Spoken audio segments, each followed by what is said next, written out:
ప్రభు నందు ప్రియ సహోదరి సహోదరులారా, ఈరోజు పునీత బప్తిస్మ యోహాను గారి యొక్క జన్మదినాన్ని కొనియాడుతున్నాం. ఈరోజు మనం ధ్యానం చేసుకునే సువిశేషము లూకా సువార్త 1వ అధ్యాయము 57వ వచనం నుండి 66వ వచనం వరకు మరియు 80వ వచనము. ప్రసవ కాలము రాగానే ఎలిజబెతమ్మ కుమారుని కనెను. ప్రభు ఆమె యందు గొప్ప కనికరము చూపినని విని ఇరుగు పొరుగు వారు బంధువులు ఆమెతో కలిసి సంతసించిరి. 8వ నాడు ఆ శిశువునకు సున్నతి చేయవచ్చిరి. తండ్రి పేరును అనుసరించి జకర్యా అను పేరు పెట్టదలచరి.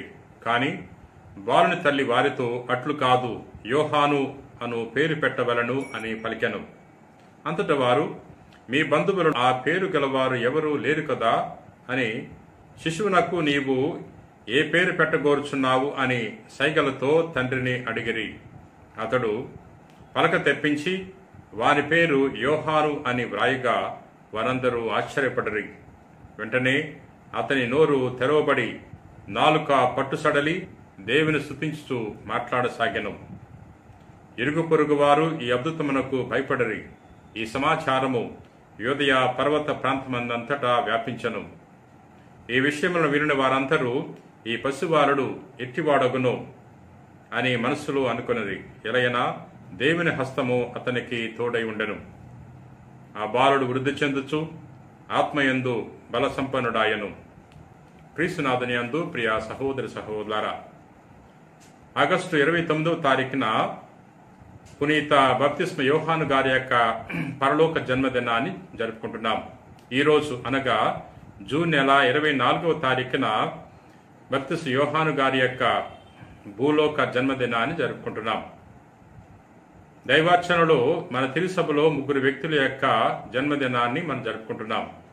యేసు ప్రభు యొక్క పుట్టినరోజు డిసెంబర్ 25వ తారీఖున మనం జరుపుకుంటున్నాం.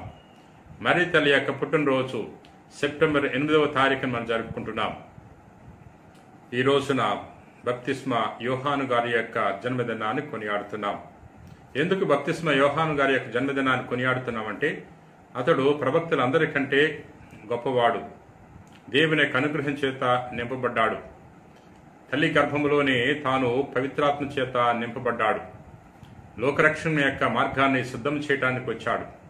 అందుచేత బప్తిస్మ యోహాను గారికి ఒక ప్రత్యేకమైన గౌరవము ఇవ్వటం జరిగింది.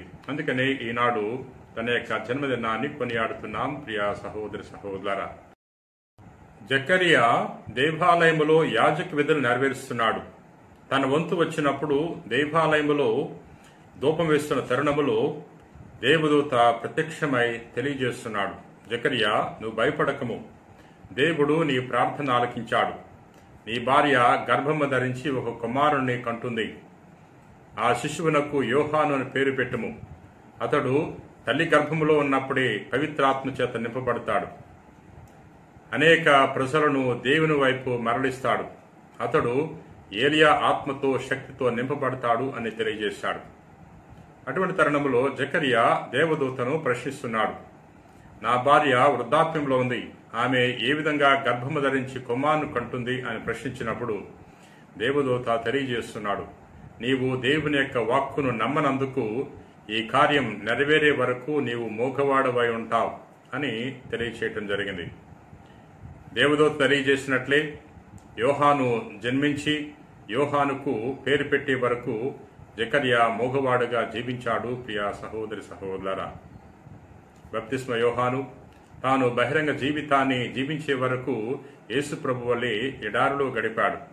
యేసు ప్రభు ఎడారిలో 40 రోజుల పాటు గడిపి బహిరంగ జీవితాన్ని ప్రారంభించాడు. అదేవిధముగా బప్తిస్మ యోహాను కూడా తాను ఇజ్రాయెల్ ప్రజలకు ప్రత్యక్షంగా బోధించే వరకు ఎడారిలో గడిపి తాను దేవుని యొక్క ఆత్మచేత నింపబడ్డాడు. ప్రియ సహోదరి సహోదరులారా, మనం కూడా దేవుని యొక్క అనుగ్రహాలతో నింపబడాలంటే, దేవుని యొక్క ఆత్మశక్తితో నింపబడాలంటే మనం కూడా ఏకాంతముగా దేవునితో గడపాలి. అప్పుడు దేవుని యొక్క ఆత్మవరములు మనకు కురిపించబడతాయి. బప్తిస్మ యోహాను నిరాడంబరమైన జీవితాన్ని జీవించాడు. దేవుని ఎడల వినయ విధేయతలు కలిగి జీవించాడు. సత్యాన్ని చాటటానికి ఎప్పుడు కూడా భయపడలేదు. యెరూషలేములో ఉన్న యూదులు కొంతమంది బప్తిస్మ యోహాను గురించి తెలుసుకోవాలనుకుని కొంతమంది యాజకులను లేవీయులను పంపుతున్నారు. యాజకులు లేవీయులు బప్తిస్మ యోహాను గారి దగ్గరికి వచ్చి ప్రశ్నిస్తున్నారు, నీవు క్రీస్తువా అన్నప్పుడు నేను క్రీస్తును కానని తెలియజేస్తున్నాడు. మరి నీవు ఏలియావా అంటే నేను ఏలియాను కూడా కాదంటున్నాడు. మరి ప్రవక్తవా అంటే నేను ప్రవక్తను కూడా కానంటున్నాడు. మరి నువ్వు ఎవరు?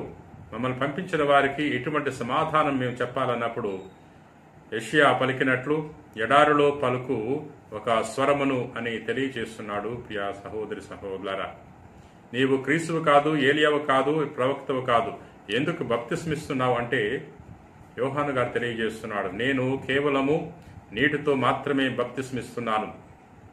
మీ మధ్య ఒక వ్యక్తి ఉన్నాడు, ఆయన నాకంటే అధికుడు, ఆయన పాదరక్షకుల వారును ఇప్పటికైనా యోగ్యుడని కాను, ఆయన పవిత్రాత్మతో అగ్నితో బప్తిస్మిస్తాడు అని యోహాను గారు క్రీస్తుకు సాక్ష్యమిస్తున్నాడు. ప్రియా మిత్రులారా, యోహాను గారు తన గురించి చెప్పవలసి వచ్చినప్పుడు తనను తాను తగ్గించుకుంటున్నాడు.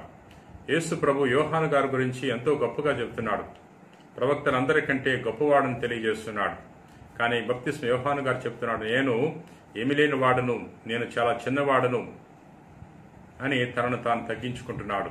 మనం కూడా హెచ్చింపబడాలంటే, దేవుని యొక్క అనుగ్రహం చేత నింపబడాలంటే మనం ఈ భూలోకంలో జీవిస్తున్నప్పుడు మనము తగ్గింపు మనసుతో జీవించాలి, వినయంతో జీవించాలి, దీనత్వంతో జీవించాలి. ప్రియా సహోదరి సహోదరులారా, ప్రార్థన చేసుకుందాం.